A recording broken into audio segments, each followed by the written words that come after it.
Hey, I'm Cortez. A couple of years ago, I was living paycheck to paycheck despite making decent money. I'd spend without thinking, waste food, buy things I didn't need, and honestly, I had no idea where my money actually went. Then I started researching wealth-building habits from around the world, and I kept coming back to Japan. Not because Japan is perfect, but because Japanese culture has some quietly powerful money wisdom that actually works. And I'm not talking about getting rich quick or some complicated investment scheme.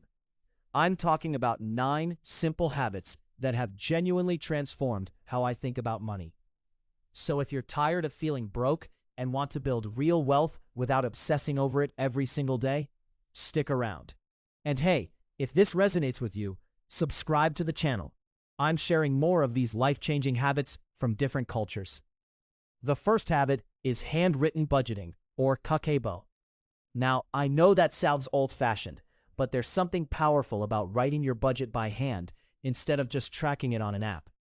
When I started using kakeibo, I used a simple notebook. I divided into 4 categories: food, leisure, culture, and miscellaneous. Every single purchase went in there by hand. And here's the thing, when you write it down, you slow down. You can't just swipe a card mindlessly. You have to think about what you're spending and why. I noticed within the first month that I was spending way less on random coffee runs and snacks, not because I was depriving myself, but because seeing it written down made me actually aware of it. The Japanese have used this method for over 100 years, and it works because it creates a moment of reflection. Before you spend, you write it down. Before you write it down, you think. It's that simple. The second habit is understanding mottainai, which is the pain you feel at wasting something. In English, we don't really have a word for this feeling. Mottainai is deeper than just guilt. It's a spiritual respect for resources. When I learned about this concept, I started looking at my trash differently. I was throwing away food, old clothes, half-used containers, and I felt that mottainai feeling kick in. It's not about being cheap or refusing to throw anything away. It's about being intentional. If you buy something, you use it fully. If you're done with it, you find someone who needs it instead of tossing it. This habit has saved me money in ways I didn't expect, because now I buy less in the first place. Why? Because I know I'll feel genuinely bad wasting it. That emotional weight makes you a smarter consumer. The third habit is knowing when to stop at enough. This one hit me hard, because I grew up in a culture that says more is always better. Bigger house, nicer car, more clothes, more gadgets. But in Japan, there's this concept of ma, or meaningful emptiness. It's the idea that space and simplicity have value. When I started applying this to my spending, everything changed. I stopped asking, what else can I buy? And started asking, what is enough for me to live well? For me, that meant 1 decent winter coat instead of 5. It meant a small apartment that felt peaceful instead of a bigger one that felt cluttered. The money I saved by stopping at enough didn't just sit in my account. It compounded. Over time, that became my safety net, my freedom fund, my wealth builder. So many people spend their entire income trying to reach some imaginary level of enough that keeps moving further away. Japanese people tend to define enough and then stop there. The fourth habit is kaizen, which means 1% improvement every single day. Now, kaizen is usually applied to manufacturing and business, but it works perfectly for personal finances.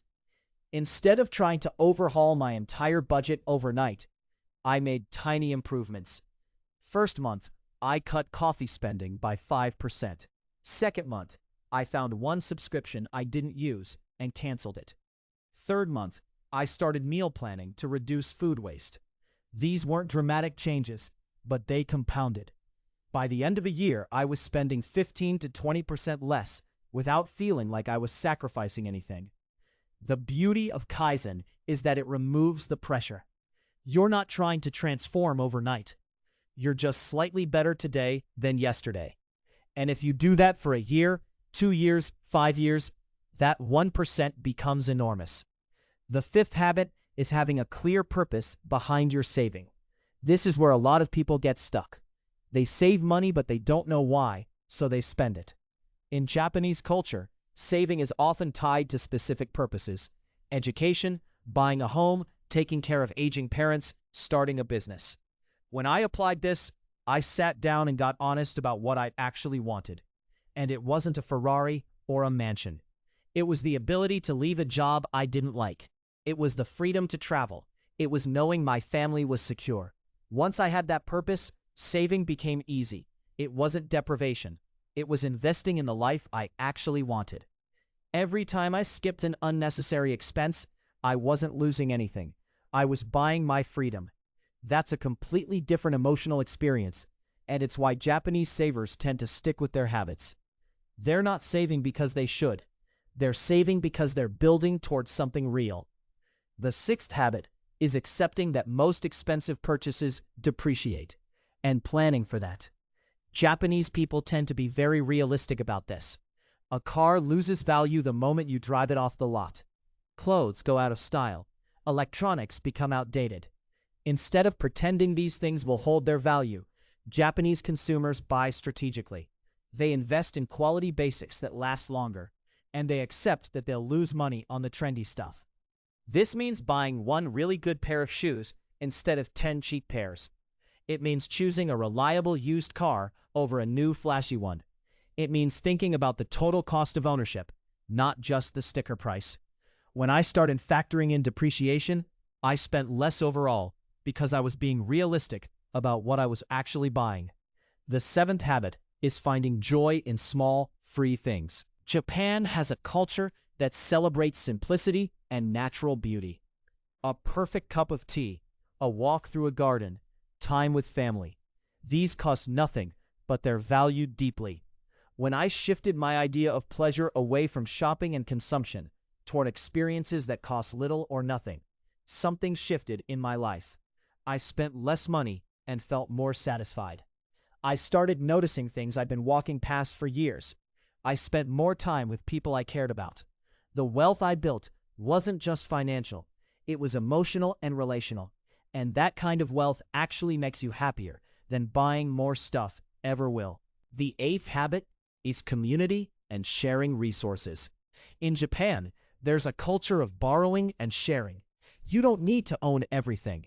Someone on your street has a ladder you can borrow. Your friend has a suitcase you can use for vacation. There's a tool library where you can check out equipment. This isn't about being poor, it's about being smart. Why buy something you use twice a year when you can borrow it? This habit has saved me thousands of dollars and deepened my relationships with my neighbors. Plus, it feels good. You're not just saving money, you're building community. And in hard times, that community becomes your real safety net, way more valuable than any amount of money sitting in a bank account. The ninth and final habit is what I call financial patience. In Western culture, we're obsessed with getting rich quick. Cryptocurrency, day trading, side hustles that promise fast cash. Japanese investors tend to think in decades. They buy quality stocks and hold them. They invest in their own education slowly over time. They build wealth so gradually that it almost feels invisible until one day they realize they're financially secure and they weren't even stressed about it. This habit requires trust in the process and faith that small, consistent actions compound. It means not comparing yourself to people who seem to get rich overnight, because most of them don't and most of them lose it. Real wealth, quiet wealth, is built slowly and kept that way. So here's what I've learned. These 9 habits aren't about deprivation or being cheap. They're about being intentional. They're about respecting resources. They're about defining what actually matters to you and building toward that instead of running in circles chasing someone else's definition of success. I started implementing these habits 2 years ago, and my financial life is unrecognizable now. Not because I make way more money, but because I'm intentional with what I have. If you found value in this video, please like it. It really helps the channel grow and tells me what content is resonating with you. And if you want to learn more Japanese and other cultural money habits that are actually life-changing, subscribe to the channel. I'm sharing more of this stuff regularly. Now here's what I want to know from you. Of these 9 habits, which one resonates with you the most?